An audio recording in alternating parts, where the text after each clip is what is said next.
L'armée israélienne a ordonné l'évacuation de l'hôpital Nasser à Khan Younes. C'est l'un des plus grands hôpitaux de la bande de Gaza. C'est aussi l'un des seuls hôpitaux qui fonctionne quelque peu sur l'ensemble du territoire. Il y avait environ 450 patients, incluant des personnes récemment blessées. 300 membres du personnel médical et des milliers de personnes déplacées s'y sont réfugiées. L'hôpital était assiégé et toute la zone a été soumise à des combats intenses. Pendant des semaines, personne ne pouvait entrer ni sortir. Les médecins se trouvant à l'intérieur de l'hôpital ont signalé des tirs de snipers qui ont fait au moins 10 morts et 10 autres blessés à la fois autour de l'hôpital et à l'intérieur.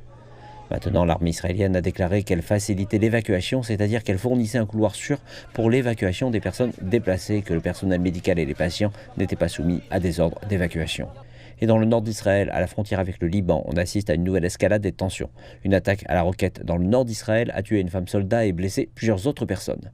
Le Hezbollah, une organisation militante du Liban, n'a pas encore revendiqué cette attaque.